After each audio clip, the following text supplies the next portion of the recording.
જય સ્વામિનારાયણ વિદ્યાર્થી મિત્રો, કેમ છો બધા? મજામાં? ફરી એકવાર મળીએ છીએ આપણે માધ્યમ થ્રુ શ્રી સ્વામિનારાયણ રાજકોટ ગુરુકુળ સંસ્થાન દ્વારા આયોજિત SGIS ઓનલાઈન ગુરુકુળમાં હું જતીન ડાભી ફરી એકવાર તમામ સર્વેનું હાર્દિક સ્વાગત કરું છું. તો બાળકો, આપણે અત્યાર સુધી ફિઝિક્સની અંદર બહુ ઊંડાણપૂર્વક નથી ગયા અને આપણે બેઝિક વસ્તુની જ વાત કરેલી હતી. બેઝિક મેથ્સની અંદર જ આગળ વધતા હતા. એના 3 લેક્ચર આપણે અત્યાર સુધી કમ્પ્લીટ કરી લીધા છે. હવે એમાં આપણે આગળ વાત કરવા માંગીએ છીએ ચોથા લેક્ચરમાં, પાર્ટ નંબર 4 બેઝિક મેથ્સની અંદર. આજે આપણે શીખીશું કે ઘાતની સરવાળા બાદબાકી કઈ રીતે થાય, ખાસ કરીને જે 10ની ઘાત આવશે એ, અને પોઈન્ટ કઈ રીતે ખસેડવા એના માટેની વાત આપણે આજે કરવાની છે. તો બાળકો, આજે આપણો પહેલો પોઈન્ટ છે, પ્રથમ પોઈન્ટ જે છે એવો છે કે પોઈન્ટ ખસેડવા. પોઈન્ટ ખસેડવા જમણી બાજુ ડાબી બાજુ કઈ રીતે ખસે કે જેથી ઘાતમાં કઈ રીતનો ફેરફાર, એની જાણકારી આપણે મેળવવાની છે. તો બાળકો, પોઈન્ટ અનુક્રમે જમણી અથવા તો ડાબી બાજુ તમે ખસેડો તો એ પ્રમાણે જે 10ની ઘાત આવતી હશે એમાં શું થશે? ફેરફાર થશે, વધારો અથવા તો શું થશે? ઘટાડો થશે. પણ આ સંપૂર્ણ બાબત યાદ રાખવા માટે તમારે માત્ર અને માત્ર 2 જ સેન્ટેન્સ યાદ રાખવાના છે કે જેના વિશે તમે સિમ્પલ ગણતરી કરી શકો. પહેલો નિયમ છે પોઈન્ટ ખસેડવાનો. પોઈન્ટ જમણી બાજુ ખસે, તો બાળકો યાદ રાખજો, પોઈન્ટ જમણી બાજુ ખસે તો 10ની ઘાતમાં શું થશે? ઘટાડો થશે. શું થશે? ઘટાડો. જો પોઈન્ટ જમણી બાજુ ખસે તો ઘાતમાં શું થાય? ઘટાડો. અને સેકન્ડ પોઈન્ટ એક યાદ રાખવાનો છે, જો પોઈન્ટ ડાબી બાજુ ખસે, ક્યાં? ડાબી બાજુ, તો ઘાતમાં શું થશે? વધારો થશે. તો બાળકો, માત્ર 2 જ વસ્તુ થઈ. જો પોઈન્ટ જમણી બાજુ તો ઘાતમાં ઘટાડો, અને પોઈન્ટ ડાબી બાજુ તો ઘાતમાં વધારો. આ વસ્તુ આપણે ઉદાહરણ આપીને સમજશું. તો આપણે ચર્ચા કરીશું ઉદાહરણને કઈ રીતે સમજી શકાય છે. ઉદાહરણ નંબર 1, કોઈ પણ હું આંકડો લખી દઈશ. 2.548 ગુણ્યા 10ની 4 ઘાત. 2.548 ગુણ્યા 10ની 4 ઘાત. ચલો, પહેલા હું પહેલો પોઈન્ટને કવર કરીશ, પછી બીજા પોઈન્ટને કવર કરીશ. પહેલો પોઈન્ટ શું કહે છે? પોઈન્ટ જમણી બાજુ ખસો તો ઘાતમાં શું થાય? ઘટાડો થાય. ચલો, અત્યારે આ જગ્યાએ પોઈન્ટ છે, 2 અને 5ની વચ્ચે પોઈન્ટ છે. એ પોઈન્ટ જો જમણી બાજુ જાય તો ઘાતમાં શું થાય? ઘટાડો થાય. એટલે આ પોઈન્ટને આપણે જવા દેવાનો છે અહીંયા. ક્યાં? અહીંયા. ચલો, આપણે ખસેડી દઈએ પોઈન્ટને. તો 25.48 આવું બને. એક કૂદકો ક્યાં માર્યો? એને જમણી બાજુ માર્યો. જો એક કૂદકો જમણી બાજુ મળે તો ઘાતમાં શું થાય? ઘટાડો થાય. ઘટાડો એટલે 4 છે તો ઘટીને કેટલી થઈ જશે? 3. જેટલા કૂદકા મારે એટલી ઘાતમાં ઘટાડો કરવાનો. એક્ઝામ્પલ તરીકે, જો આ પોઈન્ટ અહીંયા છે અને અહીંયા આવી જાય તો કેટલા કૂદકા માર્યા કહેવાય? તો કે 2 કૂદકા મારેલા કહેવાય. તો 2 કૂદકા મારે તો ઘાતમાં 2 નો ઘટાડો થાય. પણ સિમ્પલ નિયમ, પોઈન્ટ જમણી બાજુ તો ઘાતમાં શું થશે? ઘટાડો. એવી જ રીતે બીજા પોઈન્ટને અનુલક્ષીને વાત કરીએ. ચલો, પોઈન્ટ ડાબી બાજુ તો ઘાતમાં શું થાય? વધારો. અહીંયા 2 અને 5ની વચ્ચે પોઈન્ટ છે તો પોઈન્ટને ડાબી બાજુ લઈ જાઉં. ડાબી બાજુ લઈ જાઉં એટલે 2ની આગળ આવતો રહે. આવું થાય. પોઈન્ટ 2548, પણ આગળ લખવું પડે આપણે 0.2548. તો અહીંયા ઘાતમાં શું થશે? વધારો થશે. એટલે 10ની 4 ઘાત જે હતી એ 10ની થઈ જશે 5 ઘાત. કેટલી થઈ જશે? 5 ઘાત. તો જે પ્રમાણે કૂદકો મારવાનો હોય એ પ્રમાણે ઘાતમાં વધારો અથવા તો ઘટાડો કરવાનો. મેથડ છે. ઉદાહરણ નંબર 2, બીજું ઉદાહરણ લઈએ. 311.28 ગુણ્યા 10ની -9 ઘાત. 311.28 ગુણ્યા 10ની -9 ઘાત. ચલો, આ મેઇન રકમ છે તમારી. અમારે પોઈન્ટ ખસેડવા છે. ધારો કે પેલી પોઈન્ટ જમણી બાજુ ખસેડવો છે. પોઈન્ટ જમણી બાજુ માત્ર એકનો જ કૂદકો મરાવું છું અત્યારે, એટલે આવું થાય 311 2.8. તો બાળકો ઘાતમાં શું થાય? ઘટાડો. તો -9 છે એને ઘાતમાં ઘટાડવાની છે. જો -9 ને ઘાતમાં ઘટાડો કરો તો થશે -10. જો -9 કરતા -10 નાના કહેવાય, કારણ કે આગળ કેવી નિશાની છે? ઋણ નિશાની છે. તો બાળકો -9 માંથી શું થયું? -10 થયું. પોઈન્ટ કેટલા? તો કે એક સ્ટેપ આગળ વધ્યો. એવી જ રીતે જો પોઈન્ટ ડાબી બાજુ ખસે, 311 પોઈન્ટ હતું એની જગ્યાએ એવું લખે 31.128, તો ઘાતમાં શું થાય? વધારો. પોઈન્ટ ડાબી બાજુ તો ઘાતમાં શું થાય? વધારો. વધારો કરો એટલે -9 હતું એની જગ્યાએ વધીને થઈ જશે -8. -9 કરતા -8 એ મોટા કહેવાય, એટલે ઘાતમાં શું થયો? વધારો થયો કહેવાય. હજી એક ઉદાહરણ બાળકો સિમ્પલ અને સાદું આપું છું.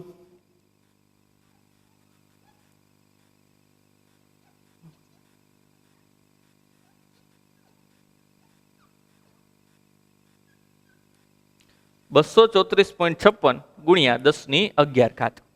હું તમને કહું છું 2 પોઈન્ટ ઠેકડા મરાવીને પેલી બાજુ જવા દો. કેટલા? 2 પોઈન્ટ, એટલે કે આવી રીતે 234.56 આવી રીતે કરી નાખી. આ પોઈન્ટ નથી બાળકો, તો ઘાતમાં કેટલો ઘટાડો થશે? તો 2 ઠેકડા માર્યા એટલે અહીંયાથી પોઈન્ટ ડાયરેક્ટ અહીંયા જતો રહ્યો, એટલે 2 ઠેકડા માર્યા. જો 2 ઠેકડા મારે તો ઘાતમાં 2 નો ઘટાડો, એટલે 11 માંથી 2 ઘટાડો એટલે કેટલી વધશે? 9 વધશે. એવી જ રીતે ડાબી બાજુ ખસેડું છું, એમાંય 2 નો, તો 2.3456, તો ઘાતમાં 2 નો વધારો થશે એટલે 11 ને 2 થશે 13. તો આ રીતે બાળકો ઘાતમાં વધારો ઘટાડો પોઈન્ટ ખસે એને અનુરૂપ કરી શકાશે. આ થઈ બેઝિક પોઈન્ટ ખસેડવાની વાત. હવે જે આપણો નેક્સ્ટ ટોપિક છે ઈ છે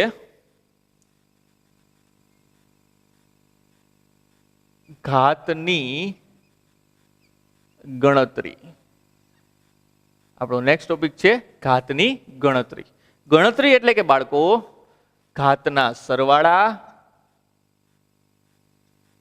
ઘાતની બાદબાકી, ઘાતના ગુણાકાર અને ઘાતના ભાગાકાર. બાળકો આટલી માહિતીનો આપણે આજે અભ્યાસ કરવાનો છે. ઘાતના સરવાળા, બાદબાકી, ગુણાકાર ને ભાગાકાર. શરૂઆત સૌ પ્રથમ કરશું ઘાતના ગુણાકાર અને ભાગાકારથી. તો ફર્સ્ટ પોઈન્ટ છે આપણો ઘાતના ગુણાકાર અથવા તો ભાગાકાર. ચલો આ સંપૂર્ણ વસ્તુ આપણે ઉદાહરણ આપીને સમજવાની છે, એટલે ખાસ યાદ રાખીશું બાળકો. ઉદાહરણથી સ્ટાર્ટ કરીશું. ઉદાહરણ નંબર 1 હું લખું છું. મારી પાસે પદ આવું છે 10^4 ગુણ્યા 10^2. 10 આપણે મોટા ભાગે 10 ની જ વાત કરવાની આવશે, 10 તરીકે જ ઘાતાંકની વાત કરવાની આવશે. તો બાળકો એક વસ્તુ ખાસ યાદ રાખવી, તમે કોઈ પણ પદ લખો છો x⁵b, તો જે x છે એ ઘાતાંક કહેવાય. શું કહેવાય? ઘાતાંક. અને જે b છે એને કહેવાય ઘાત. શું કહેવાય? ઘાત. તો નીચેનું પદ જે છે મોટું છે એને ઘાતાંક કહેવાય, ઉપરનું પદ જે છે એને શું કહેવાય? ઘાત. તો અહીંયા બેયના ઘાતાંક સરખા છે. જુઓ, આનો પણ ઘાતાંક 10 કહેવાય, આનો પણ ઘાતાંક કેટલો કહેવાય? 10 કહેવાય. તો ઘાતાંક બેયના સરખા છે, તો બેયનો ગુણાકાર હોય ત્યારે ઘાતનો શું થાય? સરવાળો થાય બાળકો. શું થાય? સરવાળો. તો અહીંયા લખું છું 10, ઘાતનો સરવાળો એટલે 4 + 2. 4 + 2 એટલે થશે 10^6. શું થશે? 10^6. તો અહીંયા એક નાનકડો એવો નિયમ બની ગયો. શું નિયમ બની ગયો? જો ઘાતાંક સરખા હોય, ઘાતાંક સમાન હોય, તો ગુણાકારમાં ઘાતનો શું કરવાનો? સરવાળો કરવાનો. શું કરવાનો? સરવાળો. ઘાતાંક સમાન હોય તો ગુણાકારની અંદર ઘાતનો શું કરવાનો? સરવાળો કરવાનો છે. ચલો બીજું ઉદાહરણ આપું છું તમને બાળકો. 10^-8 ગુણ્યા 10^+2. તો અહીંયા અગેન પાછું ઘાતાંક સરખા છે. ઘાતાંક સરખા હોય તો ઘાતનો શું થાય? સરવાળો. તો 10 (m) -8 + 2 -8 + 2 એટલે -8 માંથી 2 જાય તો 10⁻⁻6 આ શું થશે? તમારો જવાબ થશે. એવી જ રીતે હજી એક ઉદાહરણ આપું છું. 2 × 10⁻³ ગુણ્યા 3 × 10⁻⁴. 2 × 10⁻³ ગુણ્યા 3 × 10⁻⁴. તો બાળકો અહીંયા આપણે ઘાતવાળાની વાત કરવાની છે. બાકીનું જે પદ જે છે એનો ગુણાકાર સાદો જ કરવાનો છે. એટલે 2 × 3 તો જવાબ શું આવે? 6 આવે. શું આવે? 6. અને ઘાતની વાત કરીએ આપણે તો ઘાતાંક સરખા તો ઘાતનો શું થાય? સરવાળો. ઘાત કેટલી છે અહીંયા? 3 + 4. 3 + 4 એટલે જવાબ આવશે 7. તો આનો જવાબ થયો 6 × 10⁻⁷. આવીને આવી વાત ભાગાકાર માટે કરવી છે આપણે તો એના માટે પણ જોઈ લઈએ. 10⁵ છેદમાં 10⁵ આવું છે. તો આ બંને જે છે એ ભાગાકાર નિયમની અંદર આવશે. તો ભાગાકારની અંદર બે વસ્તુ યાદ રાખવાની છે તમારે. બેયના ઘાતાંક સરખા તો ઘાતની બાદબાકી થાય. શું થાય? બાદબાકી. એટલે કે આવું થશે 10⁵ 2 માઇનસ કરવાની. 2 શું કરવાની? માઇનસ. એટલે જવાબ શું આવશે? 10⁵. તો બાળકો નિયમ શું બન્યો અહીંયા?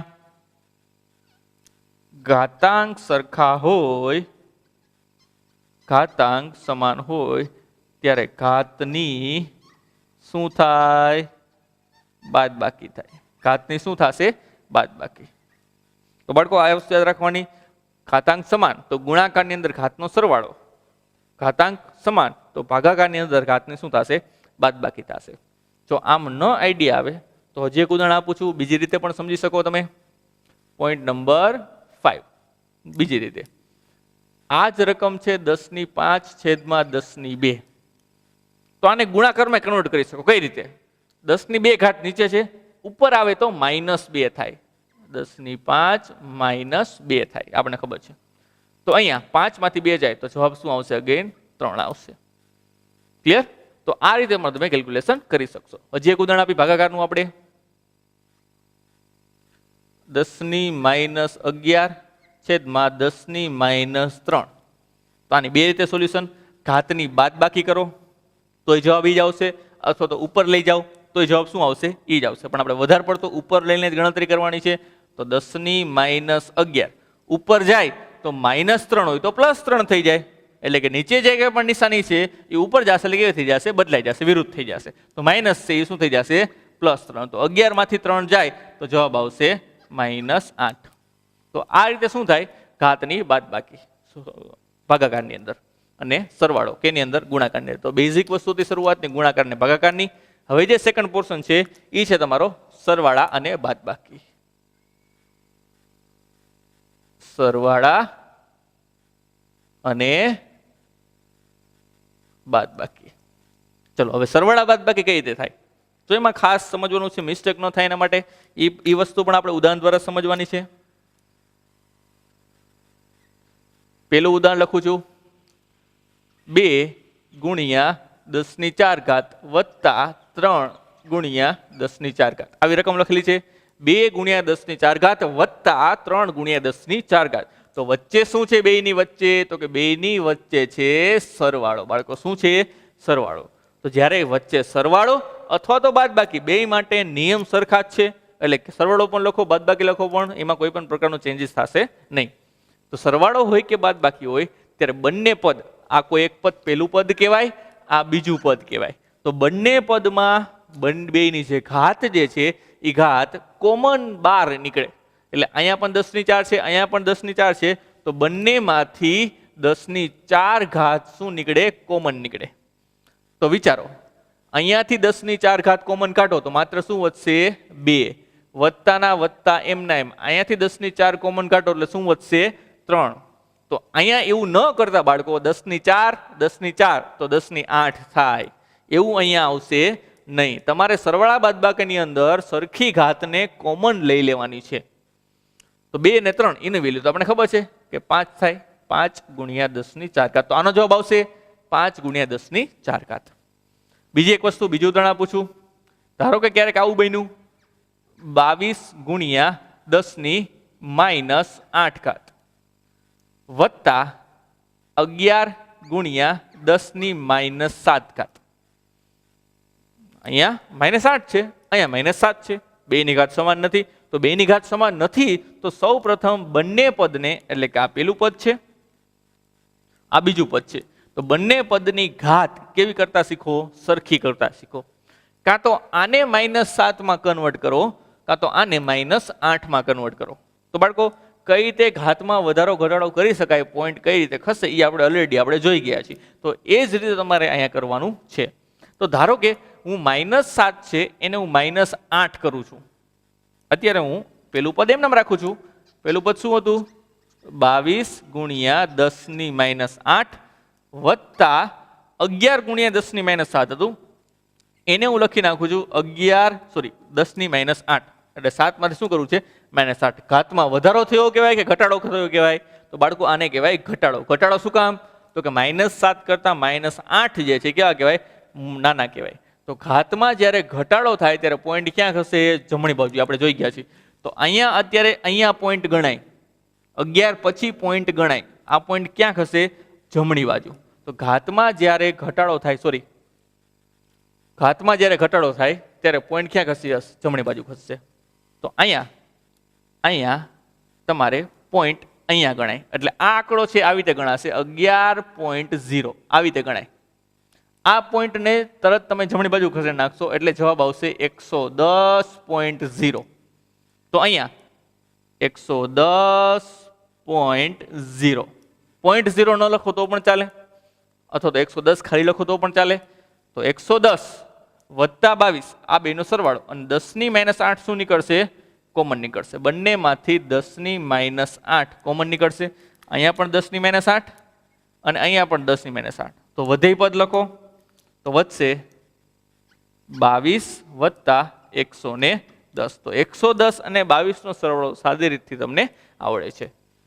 132 ગુણ્યા 10 ની -8 ઘાત.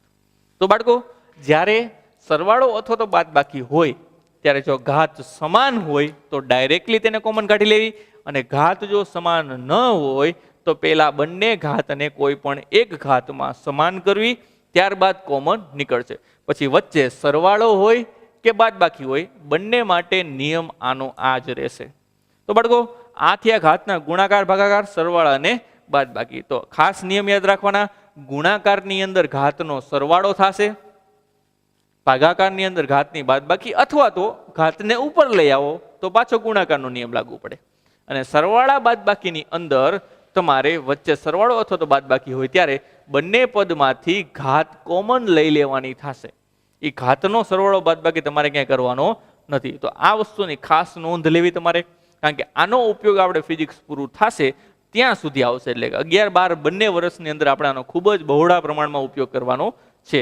એટલા માટે જો જવાબમાં થોડીક એવી પણ મિસ્ટેક થઈ જાય, જો ઘાત અલગ આવી જાય પોઈન્ટ ખસેડવાથી, તો આપણો જવાબ કેવો પડશે? ખોટો પડશે. એટલા માટે મોટા ભાગે 10 ની ઘાતની જ વાત કરવાની છે, એટલે એનું જ આપણે શીખવાનું છે. તો કોઈ પણ રકમ લઈને તમે આની ઘરે પ્રેક્ટિસ પણ કરી શકો છો. તો આ બાળકો ફરી એકવાર આપણે ફેરબુકમાં લખવાનું છે, અને આપણે મળીશું નેક્સ્ટ લેક્ચરમાં ફિઝિક્સની અંદર પગલું માંડવા માટે. એટલે કે હવે આપણે નેક્સ્ટ લેક્ચરની અંદર ફિઝિક્સનું કોઈ એક નવું ચેપ્ટર આપણે સ્ટાર્ટ કરીશું. તો આ થયું બેઝિક, અને જેમ જેમ આગળ આવતું જશે એમ આપણે આમાં એડ કરતા જશું. એટલે ફેરબુકમાં તમે જે આ 4 લેક્ચર ભણ્યા ત્યારબાદના 2 થી 3 પેજ ખાલી મૂકવા. એટલે જ્યારે વચ્ચે કોઈ પણ વસ્તુ બેઝિક આવશે એટલે ખાલી પેજમાં આપણે લખવા થાય. તો બાળકો મળીએ આપણે નેક્સ્ટ લેક્ચરમાં. ત્યાં સુધી વેલ ગુડ, શાંતિથી, ઘરેથી આરામથી, બહાર નીકળ્યા વગરના ઘરે પડ્યા રહેજો અને સુરક્ષિત રહેજો. જય સ્વામિનારાયણ.